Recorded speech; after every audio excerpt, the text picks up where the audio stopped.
और फिर हमने एक सीखा था अगली क्लास में कि लीगल पर्सनालिटी क्या या कारपोरेट वेल क्या होता है, और इसको मैं समझाया और एग्जाम में ये क्वेश्चन हर बार आता है। ठीक है, और मैंने एग्जाम्पल से समझाया है। ठीक है, सालोमन वर्सेस सालोमन का केस दिया है, तो जाके लेक्चर को देखिए और उसको नोट्स बनाए कॉपी में। और फिर मैंने बात किया तो फॉर्मेशन ऑफ कंपनी की, एक कंपनी कैसे बनाई जाती है, क्या क्या प्रोसेस होते हैं। तो यहाँ पे ऊपर बताया सबसे पहले प्रमोशन होता है, देन इनकॉर्पोरेशन होता है, देन सर्टिफिकेट ऑफ इनकॉर्पोरेशन, और लास्ट में होता है कमेंसमेंट ऑफ ए बिजनेस। ठीक है, तो इसकी भी वीडियो अपलोड है, जाके आप पिछली क्लास को देखें।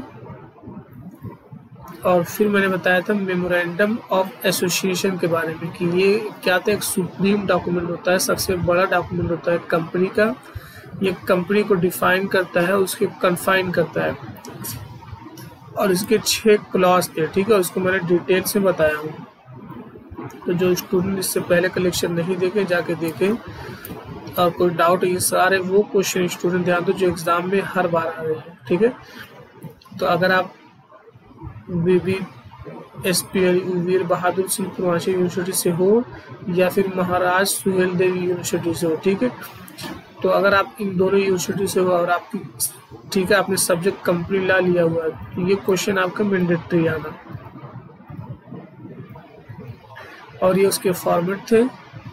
आज जो स्टार्ट करना है स्टूडेंट हमें आर्टिकल ऑफ एसोसिएशन के बारे में। ठीक है, इसको हिंदी में बोलते हैं पार्षद अंतर नियम। तो आर्टिकल ऑफ एसोसिएशन क्या होता है स्टूडेंट, तो ये कंपनी का एक तरह से रूल एंड रेगुलेशन के बारे में बताता है। ठीक है, जैसे हम कह सकते हैं एज ए डिसिप्लिन के बारे में बताता है। जैसे एग्जांपल, आप कॉलेज आते हो, ठीक है, एडमिशन लेना ये तो आप कंफर्म है, ठीक है, कि एडमिशन लेना ही पड़ेगा। दैट मीन एक तरह से हम कह सकते वो आपको सुप्रीम है। उसके बाद आपके रूल रेगुलेशन क्या होते हैं, क्लासेस आपकी टाइमिंग का रहता है, ड्रेसेस रहते हैं। दैट मीन्स सारे क्या है, कॉलेज के रूल है। उसी तरह आर्टिकल ऑफ एसोसिएशन क्या बताया गया, कंपनी के रूल एंड रेगुलेशन के बारे में बताया गया है। आइए फटाफट पॉइंट पढ़ते हैं। देखो यहाँ पे ना कि rule and regulation for a working, company जो काम कर रही है उसके क्या रूल एंड रेगुलेशन है, कंपनी जो भी वर्क करेगी, ठीक, उसके क्या रूल होंगे, किस नियम किस बेस पे काम करेगी। और अगला है कि it is inferior to MOA. Inferior का मतलब होता है स्टूडेंट छोटा, कि ये मेमोरेंडम ऑफ एसोसिएशन, यहाँ पे एमओए का फुल फॉर्म दिमाग में बैठा लेना, मैं मेमोरेंडम ऑफ एसोसिएशन की बात कर रहा हूँ। ये उससे क्या होता है, छोटा होता है। और इसको डिफाइन किया गया है आर्टिकल, ठीक है, सेक्शन 2 सबसेक्शन 5 में। यहाँ मैं हाईलाइट कर दे रहा हूँ क्योंकि एग्जाम में अगर आप सेक्शन के साथ लिखते हो तो नंबर आपके ज़्यादा आते हैं, ठीक है, स्कोर अच्छे मिलते हैं।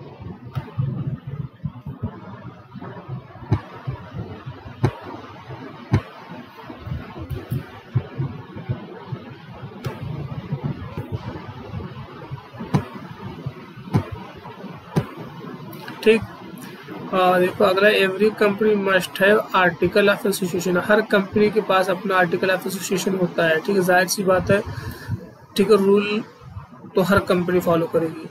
आर्टिकल ऑफ एसोसिएशन करे are the rule and regulation, these are necessary for the working of a company.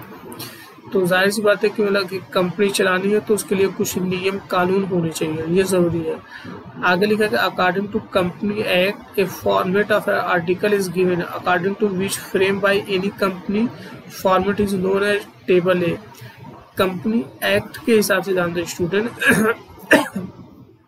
एक कंपनी के क्या क्या नियम होंगे वो टेबल ए में बताया गया है। किसमें बताया गया है, टेबल ए में बताया गया है, ठीक है, कि एक कंपनी को क्या क्या करना है। अब ये उस कंपनी के ऊपर डिपेंड करता है कि वो टेबल ए को फॉलो करती है कि नहीं। अगर फॉलो करेगी तो उसे इन्फॉर्म करना पड़ेगा, ठीक है, नहीं फॉलो करेगी तो भी उसे इन्फॉर्म करना पड़ेगा।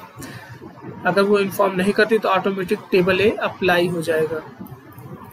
आगे भी पढ़ लेते हैं, ध्यान दो।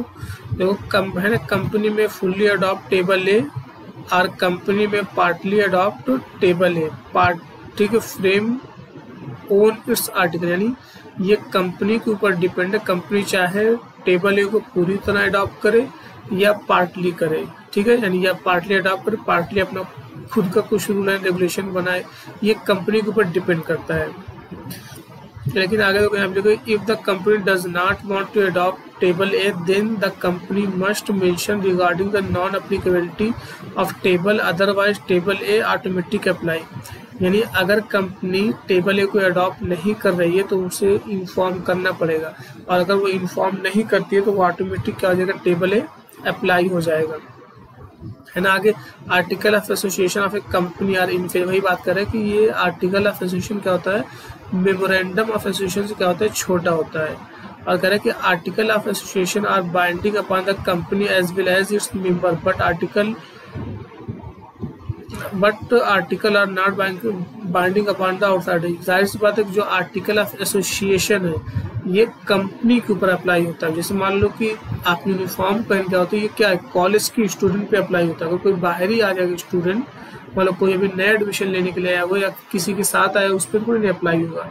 तो वही कह रहे हैं, आर्टिकल ऑफ एसोसिएशन जो होता है अप्लाई होता है कंपनी के मेंबर पर अप्लाई होता है, ना कि कोई आउटसाइडर यानी बाहरी लोगों पर अप्लाई नहीं होता है।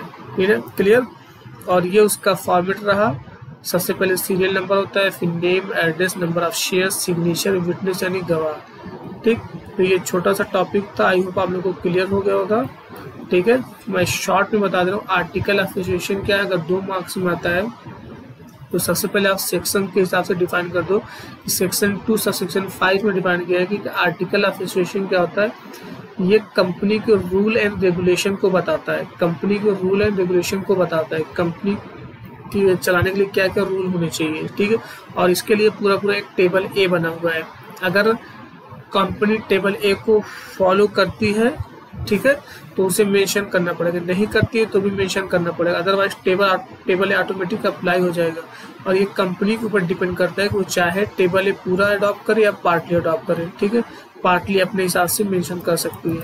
और ये कंपनी के मेंबर पर क्या होता है, ये अप्लीकेबल होता है, बाहरी लोगों पे नहीं, आउटसाइडर पे नहीं।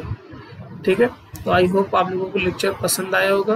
तो जो भी स्टूडेंट अभी तक सब्सक्राइब नहीं किए उस चैनल को सब्सक्राइब करें, ताकि आपको हर एक क्वेश्चन एग्जाम का मिलता रहे। ठीक है, और आपके एग्जाम की तैयारी भी होती रहे। तो आप लोग मुझे कमेंट में ज़रूर बताना कि लेक्चर आपको कैसा लगा। ठीक है, फिर मिलते हैं अगली